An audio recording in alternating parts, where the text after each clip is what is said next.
নমস্কার বন্ধুরা, welcome to my channel SB explorer.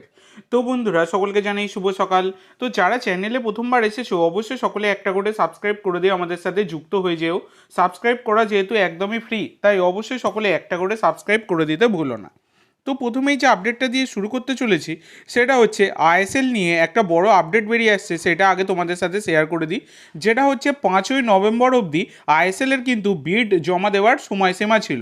মানে এই যে টেন্ডার ওপেন করা হয়েছে আইএসএলের জন্য নতুন মার্কেটিং পার্টনারের জন্য আর কি, তো সেই সময়সীমা 5ই নভেম্বর থেকে 7ই নভেম্বর করা হলো। মানে আরও দুদিন কিন্তু সেই সময়সীমা বাড়ানো হয়েছে, এই রকমটা কিন্তু খবর পাওয়া যাচ্ছে। তো শুধু সময়সীমাই বাড়ানো হচ্ছে, জানা নেই কবে আইএসএলের ব্যাপারে কি হবে। তো দেখো, সম্ভাবনা রয়েছে। তোমরা অনেকেই জিজ্ঞাসা করছিলে যে দাদা কবে থেকে হবে আইএসএল। দেখো, এখনও অবধি এআইএফএফ যেমনটা তারা জানিয়েছিল এর আগে, আর যেমন যা সম্ভাবনা রয়েছে ডিসেম্বর থেকে প্রবাবলি শুরু হতে পারে। কিন্তু মার্কেটিং পার্টনারই এখনও অবধি ঠিক হয়নি, তাহলে কি করে কি বলা যাবে। তো দেখা যাক, কনফার্মেশন আসুক, তারপরে কিন্তু শেয়ার করা যাবে যে কবে হবে আইএসএল এই সিজনে। তো পরবর্তী যে আপডেটটা তোমাদের সাথে শেয়ার করতে চলেছি সেটা হচ্ছে সুপার কাপ নিয়ে। তো দেখো, সুপার কাপের যে দুখানা সেমিফাইনাল হবে এবং একটা ফাইনাল হবে।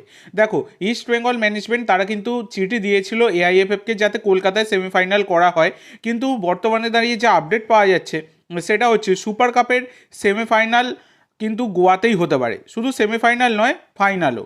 কারণ যা শোনা যাচ্ছে ডিসেম্বরের 3 তারিখে দুখানা সেমিফাইনাল হতে পারে, আর ডিসেম্বরের 6 তারিখে ফাইনাল ম্যাচ মানে সুপার কাপের ফাইনাল সেটা কিন্তু অনুষ্ঠিত হতে পারে। এবং এই তিনখানা ম্যাচ মানে দুখানা সেমিফাইনাল আর একখানা ফাইনাল, টোটাল 3টে ম্যাচ এটা কিন্তু গোয়াতেই হতে পারে, এই রকমই কিন্তু খবর পাওয়া যাচ্ছে। এবার দেখা যাক, কনফার্মেশন এসে গেলে আমি তোমাদের সাথে শেয়ার করে দেবো। তো পরবর্তী যে আপডেটটা তোমাদের সাথে শেয়ার করতে চলেছি সেটা হচ্ছে এবার কিন্তু শ্রীলঙ্কাতে গিয়ে লঙ্কাকাণ্ড করছে কামিন্স। তো দেখো, ম্যাচ শেষ হয়ে গেছে আর কি, মানে টুর্নামেন্ট থেকে বেরিয়ে গেছে মোহনবাগান, এবং প্লেয়ারদের আনন্দই আনন্দ, প্লেয়ারদের ছুটি হয়ে গেছে। তো যে যার মতো বাড়িতে চলে গেছে, আর কামিন্সও ঘুরতে চলে গেছে।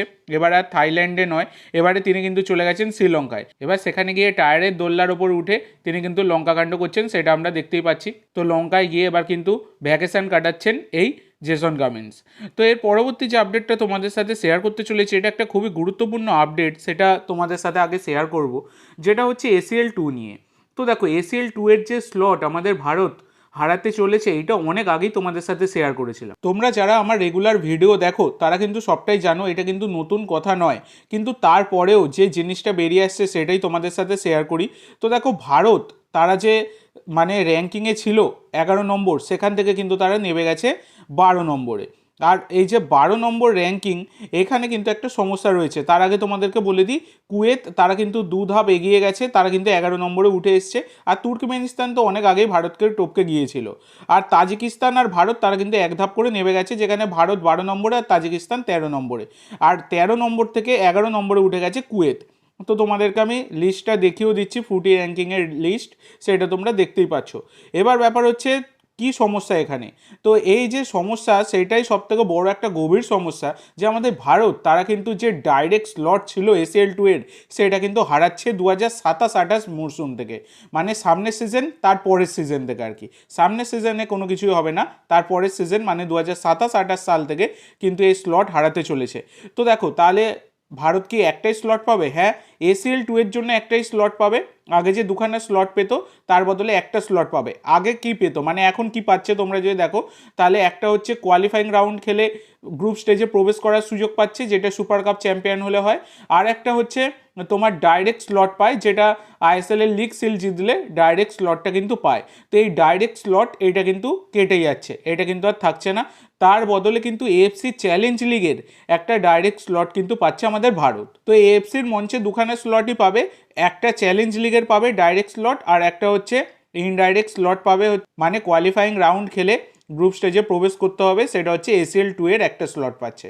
তো এই হচ্ছে ব্যাপার। তো এটা অবশ্যই কিন্তু আমাদের ভারতীয় ফুটবলের জন্য একটা খারাপ দুঃসংবাদ, সেটা বলাই যায়। তো আজকের জন্য এইটুকু বন্ধুরা। ভিডিওটি ভালো লাগলে অবশ্যই লাইক করো, শেয়ার করো।